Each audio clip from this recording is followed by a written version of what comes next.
성도 여러분, 밤새 안녕 주무셨습니까?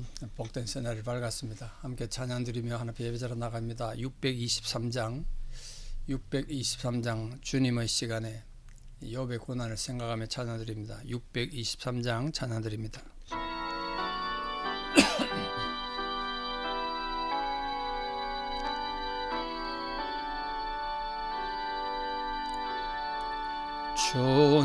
주님의 시간에 아름답게 모든 것 변하리.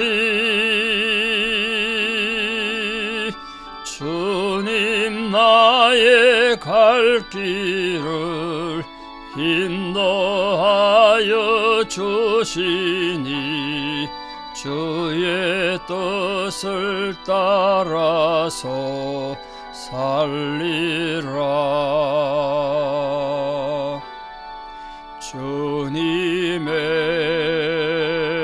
주님의 시간에 아름답게 모든 것 변하리. 나의 정성 다하여 주를 찬송하오니 주의 뜻을 이루어 주소서. 아멘. 주기도문으로 우리 신앙을 고백드립니다. 하늘에 계신 우리 아버지, 아버지의 이름을 거룩하게 하시며 아버지의 나라가 오게 하시며 아버지의 뜻이 하늘에서와 같이 땅에서도 이루어지게 하소서. 오늘 우리에게 일용할 양식을 주시고 우리가 우리에게 잘못한 사람을 용서하여 준 것 같이 우리 죄를 용서하여 주시고 우리를 시험에 빠지지 않게 하시고 악에서 구하소서. 나라와 권능과 영광이 영원히 아버지의 것입니다. 아멘. 2025년 12월 11일 목요일 새벽입니다. 하나님 주신 말씀 욥기 20장 20절에서 29절입니다. 욥기 20장 20절에서 29절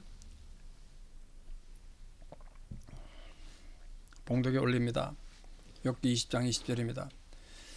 그는 마음의 평안을 알지 못하니 그가 기뻐하는 것을 하나도 보존하지 못하겠고 남기는 것이 없이 모두 먹으니 그런즉 그 행복이 오래가지 못할 것이라. 풍족할 때에도 괴로움이 이르리니 모든 재난을 주는 자의 손이 그에게 임하리라. 그가 배를 불리려 할 때에 하나님이 맹렬한 진노를 내리시리니 음식을 먹을 때 그의 위에 비같이 쏟으시리라. 그가 철병기를 피할 때에는 놋화살을 쏘아 꿰뚫을 것이요 몸에서 그의 화살을 빼낸 적 번쩍번쩍하는 촉이 그의 쓸개에서 나오고 큰 두려움이 그에게 닥치느니라.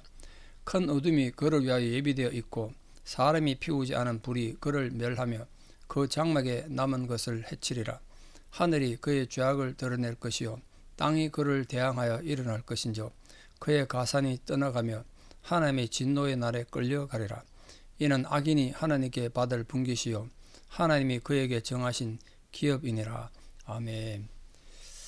악인에게 임할 여러 가지 불행한 사건을 말하는데 문학적인 표현으로 정말 심각한 표현들이 많이 나옵니다. 오늘 특히 소발은 욥을 보고 지금 비판한 거긴 합니다만 일반적인 악인에 대한 특징을 말하는데 악인은 불의한 재물을 좋아한다는 거예요. 불의한 재물. 불의한 재물을 좋아하는 악인은 마음의 평안을 알지 못한대요. 그러니까 마음이 불안하죠. 불의한 재물을 좋아하니까. 그리고 그 기뻐하는 거 하나도 보존하지 못한대요. 이 욕심이 막 끝이 없는 거죠. 불의한 재물을 가진 사람. 그러니까 아무리 많이 가져도 결코 안심하고 편안하게 쉴 수가 없는 겁니다. 그래서 뭐라고 표현했냐 하면은 남기는 것이 없이 모두 먹으니 그것이 그런 그 행복이 오래 못 간대요. 다 먹고 없어진대. 계속적으로 가난한 자들을 더 압박하게 되고 약탈하게 되겠죠. 만족을 모르니까 이 욕심이 끝이 없으니까. 그럼 그 마음이 얼마나 공허하겠습니까? 또 그 공허하면 또 그 공허한 마음을 채우려고 또 나쁜 짓 많이 하겠죠. 마치 망망대해에 난파선 된 그 배가 부서진 난파선에 판자 한 주가 의지해서 표류하다가 목이 마르니까 바닷물 마시고 또 더 갈증이 나서 점점 심하게 죽는 그런 모습으로 지금 악인이 재물을 좋아하지만 평안이 없다. 그렇게 말하고 있습니다. 그렇기 때문에 이 자기 불만을 만족시키기 위해서 저질러지는 잔인한 행위로 인해 가지고 이 악인들은 그 악한 행위를 했으니까 하나님 진노를 사지 않겠습니까? 하나님 어떻게 그런 악인을 그냥 두시겠냐는 거예요. 그래서 하나님께서 그의 마음에 평안을 가져가시버렸기 때문에 언제나 평안이 없는, 기쁨이 없는 정말 비참한 삶을 살 것이다. 그걸 지금 경고합니다. 그러나 하나님께 그 소원을 두고 살아가는 자들, 하나님을 의지하는 자들은 어떤 상황 속에서도 반대로 만족하게 되고 자족하게 되고 감사할 줄 아는 거죠. 우리 유명한 다윗의 고백처럼 여호와는 나의 목자시니 내가 부족함이 없으리로다. 하나님이 나의 목자가 되시니까 아무런 부족이 없다는 거예요. 그런 마음의 평안을 누리는 그런 성도는 다 되시기를 진심으로 축복합니다. 자, 22절, 23절에 보시면 악인이 풍족할 때 받아야 될 재난이 있다네, 풍족할 때. 그래서 그에게는 악인들은 풍족할 때도 괴로움이 이른데, 풍족할 때도 괴로움이 이르라. 그 악인이 세상의 것에 만족할 만큼 부유해졌어요. 이제 내가 부어라 마시라. 내 영혼아. 악한 어리석은 부자 예수님 비유처럼 이제 곡간이 가득 찼으니까 내 영혼이 먹고 쉬자. 그랬는데 하나님께서 한순간에 가져가 버려야 되는 거예요. 그때 때타지 않은 상황에 재앙이 온다는 거예요. 만족이 없어요. 계속해서 모든 재난 주는 자의 손이 그에게 닿는다라고 되어 있는데, 이 재난 주는 자는 이 악인을 괴롭히는 자도 되지만 이 가난한 자들의 손을 말해요. 이 악인에게서 많이 계속 당했으니까 이 재난 주는 자의 손이에요. 이 가난한 자들이 그 악인의 손에 의해 가지고 재산도 뺏기고 고통당했는데 가만히 있겠냐고요. 이거 가난한 자들의 손이 재난 주는 자의 손이 돼 가지고 이 불의를 행한 자들이 보복하거나 괴롭히겠죠. 뭐 가만히 있겠냐고. 근데 그래서 재난 주는 자의 손이, 이 가난한 자들의 손이, 자기에게 어려움 당했던 자들의 손이 그를 괴롭힐 거란 거예요. 얼마나 불안하고 힘들겠습니까? 여기 가도 나를 괴롭힌 사람, 저기 가도 나를 괴롭힌 사람, 보복하는 거죠. 보복당하는 거야. 너무 내가 악을 행하고 살았기 때문에. 그래서 여러분, 옛말에 선한 끝은 있어도 악한 끝은 없대요. 그리고 내가 좀 손해보고 선을 베풀며 살면 그래도 내가 힘들고 어려워도 끝이 있다. 그 끝이 있다는 표현이 아시죠? 삶이 전화위복이 된다. 고통과 눈물이 변화해서 기쁨이 될 것이다. 그게 끝이 있다는 뜻이에요. 근데 악하게 살면 끝이 없대요. 그런 전화위복의 삶이 없다는 거예요. 그리고 특히 그가 배불리 먹기 위해서 밥을 먹고자 할 때도 뭐라 그랬나 보세요. 그가 배불리를 할 때 하나님이 맹렬한 진노를 내리신대요. 이제 창고에 가득 쌓아놓고 내 영혼아 부어라 마시라 하려고 그러는데 하나님이 진노를 마시니까 어떻게 배불리 먹고 평안을 허락하시겠냐, 평안을 누리겠습니까? 하나님이 그 악인에게 평안을 어떤 상황에도 허락하지 않는다는 겁니다. 참 불행한 인생 아니겠습니까? 이처럼 하나님의 심판은 악인에게 분명히 임하게 되는데, 이 불행을 당한 사람들 뿐만 아니라 하나님 자신이 징계하신다고요.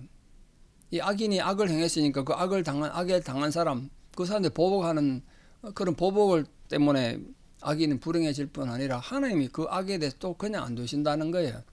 그러니까 우리 마음을 평소에 마음 관리를 잘 하셔야 되고, 말 한마디라도 작은 행동 하나라도 선을 행하며 사는 화평의 사람도 되기를 축복합니다. 특히 이제 소발은 악인에 대한 하나님의 진노가 얼마나 강렬하고 얼마나 집요한지 이렇게 표현합니다. 그가 철병기를 피할 때, 철병기를 누가 창을 던졌다는 거야. 철병기. 그걸 겨우 피했더니 이번 놋 화살이 와가지고, 화살이 놋으로 될 수는 없잖아요. 놋으로 되면 쏘지도 못해 무거웠어. 근데 놋 화살이, 하나님 쏘는 화살은 놋 화살이 쏘아가지고 몸을 꿰뚫어 버려요. 이 몸에 꽂혀서 화살이, 이 딱 꽂힌 화살을 뽑았더니 그 번쩍번쩍하는 촉이 그 쓸개에서 나왔다는 거예요. 그 상상만 해보세요. 얼마나 두려운가 하지. 이 몸에 화살이 꼽혀가지고 막 고통 속에 죽어가는데, 화타 같은 옛날에 그 전설의 의사 아니었습니까? 그 의원, 그 사람이 관우가 이렇게 화살 맞았을 때 수술했다는 거 아닙니까? 그걸 빼냈더니 거기에서 막 번쩍번쩍하는 화살 촉이 나오고 쓸개가 따라 나오더라. 그만큼 비참하게 되고 고통을 받는다는 뜻으로 지금 상징적으로 표현했습니다. 성경에 이런 표현이 다 있네요. 이처럼 멸망받도록 정해진 악인들은 하나님의 심판을 못 피한다. 그래서 평소에 착하고 평화롭게 살아야 돼. 왜냐하면 비록 그가 하나의 심판을 피했어. 철병기를 피했어. 근데 노다살이 또 온다는 거예요. 또 다른 심판이 와서 하나님께서 악인을 반드시 심판하신다. 악인에 대해서 하나님 심판을 준비하신다. 그런 말입니다. 그러니까 이처럼 악인의 이 전체 관심은 어떻게 하든 하나님의 심판을 피해가지고 자기가 어떻게든 평화를 누리고 싶고 얼음 가운데서 벗어나서 좀 조용히 잘 행복하게 살고 싶겠지만 그게 되냐고요. 하나 벗어나면 또 하나 닥칠 텐데. 그러나 우리 성도들의 전 관심은 내가 지금 편안하고 행복하게 사는 것보다도 지난주 설교드린 것처럼 하나님의 뜻이 무엇인지 발견하고 그 뜻대로 행하는 것이 중요하다. 하나님 뜻대로 행하는 것. 그게 우리 삶에 있어야 합니다. 성도님들 삶이 참 고달프고 힘들고 또 하나님 이렇게 저물어 갑니다만 우리 여러분 처해는 어떤 상황 속에도 좌절하지도 말고 절망하지도 말고 또 한편으로 교만하지도 말고 하나님 앞에 겸손하고 진실된 마음으로 또 하나님 뜻을 찾고 그 하나님 뜻을 행하는데 최선을 다하는 우리 모두가 되기를 바랍니다. 또 악을 행하는 자에게 뭐라고 말했냐면 사람이 피우지 않은 불이 와서 태울 거래요. 사람이 피우지 않는 불, 뭔 뜻이겠습니까? 초자연적인 불인 거죠. 하늘에서 유황불이 내리는 것, 이런 거 말하잖아요. 소돔과 고모라성을 불태울 때 내려도 유황불, 번개불 뭐 이런 거 말합니다. 사람이 손으로 피운 불이 아니잖아요. 근데 번개 맞는 거죠. 우리 모진론 옆에서 벼락 만다는 소리 하지 않습니까? 그 벼락이 번개불인데, 근데 그런 걸로 사람들이 갑자기 망한대. 갑자기 망해. 사람이 피우지 않은 불로 인해서 악인은 명할 것이다. 이건 결국 하나님의 주권적 섭리에 의해서 이렇게 악인들은 반드시 심판받는다는 걸 말해요. 그래서 말라기에 보면요, 하나님께서 이렇게 인간들이 악을 행하게 되면 어떻게 되는지 결론을 이렇게 해놨는 말라기 4장 1절에 교만한 자와 악을 행하는 자는 다 초계 같을 것이다. 초계라는 게 그 풀초자에 먼지 티끌 개자거든요. 인생에 아무리 쌓아올린 게 풀 같고 티끌 같다는 거 날아갈 거다. 풀과 티끌. 풀은 연약하면 상징 아닙니까? 티끌은 의미 없는 무의미한 상징이잖아요. 악인이 아무리 모아놓고 부자가 되고 뭐 잘 살아보려 해도 티끌이다, 티끌. 그렇게 만들었습니다. 이처럼 하나님을 떠난 자의 형편은 아무런 보호를 받을 수 없는 상태에서 멸망의 지경에 이른다. 멸망에 노출됐잖아요. 다시 말해서 하나님 보호를 거부하고 하나님을 경외하는 마음을 잃어버린 자들은 이 세상 어떤 곳에서도 보호를 누릴 수도 없고 안식을 누릴 수 없다는 거예요. 그러므로 거꾸로 말씀하면 하나님을 의지하고 하나님 경외하는 마음으로 마음에 하나님이 주시는 평화와 기쁨을 누리며 사는 자가 돼야 된다. 험하게 살지 말라는 거야. 초계 같은 풀과 티끌 같은 존재가 되면 안 된다는 뜻이죠.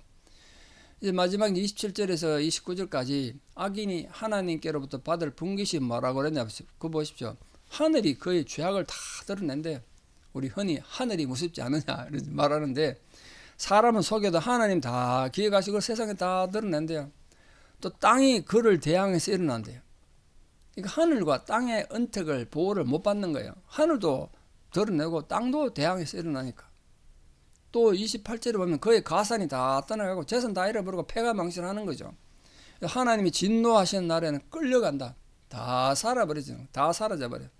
한순간에 사라지는 거죠. 사실 회개하지 않는 악인들이 여기서 제시되고 있는 이런 현세적 심판을 언제나 받게 되는 건 아니잖아요. 악인들이 심판 안 받고 잘 살다가 죽는 사람도 있습니다. 그러나 중요한 것은 하나님 진노는 반드시 그에게 임한다. 죽고 나서 죽는다 끝나는 게 아니니까, 죽음이 마지막은 아니니까, 죽음 뒤에 영원한 심판이 있으니까 그걸 생각하고 우리 생존할 때, 생명 있을 때 의미 있게 잘 살아야 된다. 그런데 예수 그리스도를 말미암아 새로워진 인격, 구원받은 성도들은 하나님 진노에서 제외돼 가지고 하나님께서 준비해 놓으신 그 영원한 하늘나라, 또 이 땅에서 평화의 나라, 주님이 이루신 그 평강을 누리며 살게 될 것이다. 우리 모든 성도들 부디 어떤 상황 속에서도 주님과 더불어 하나님이 주시는 그 귀한 평강을 누리며 사는 복된 성도들 다 되시기를 우리 주 예수 그리스도 이름으로 축원합니다. 기도드리겠습니다. 사랑의 하나님, 오늘도 우리가 하나님 자녀로 부름받아 이렇게 살아가는데 우리에게 주어진 소명이 있는데 오늘 이 귀한 성경에서 이 악인이 받을 여러 가지 징계에 대해서, 악인이 받을 심판에 대해서 다양하게 설명하고 있습니다. 그 말은 우리들이 하나님 백성된 자들이 결코 그런 악인의 멸망과 악인의 심판에 들지 않도록 하나님 백성답게 살기를 하나님 원하셔서 이런 경고의 말씀을 주신 줄 압니다. 우리 모든 성도님들이 처해 있는 상황에서 진실로 하나님을 바로 섬기고 하나님 경외함으로 하나님께서 우리 성도님 개개인에 주시는 하늘의 평강과 땅의 평화를 누리는 복된 성도님들로 이 하루를 살아가게 하여 주시옵소서. 어떤 상황 속에서도 하나님을 존경함으로 정말 여호와가 나의 목자시니 내게 부족함이 없다고 외쳤던 다윗의 승리의 고백, 다윗의 그 찬양이 우리 찬양이 되게 해주시고, 참으로 하나님으로 인하여 우리 마음이 비록 상황이 힘들고 환경이 힘들어도 평강을 누리고 기쁨을 누리는 복된 성도님들로 이 하루를 또 우리 남은 생애를 승리하는 거룩한 주의 자녀들 다 되게 도와주시옵소서. 이제는 우리 주 예수 그리스도의 은혜와 하나님 아버지의 만극하신 사랑과 성령님의 위로교통 역사하심이 오늘도 하나님 주시는 이 경고의 말씀을 잘 새겨서 우리 마음에 하나님의 천국을 이루며 살아가기를 결단하는 사랑하는 성도님들의 위대한 신앙의 고백 위에, 또 우리 사랑하는 모든 자녀들의 삶 위에, 특별히 하나님의 도움이 필요한 고난과 절망 가운데 있는 모든 백성들과 모든 민족들 위해 이제부터 영원토록 함께 하시옵기를 간절히 축원하옵나이다. 아멘. 예, 오늘 하루도 믿음으로 승리하시는 복된 성도 되기를 축복합니다. 감사합니다.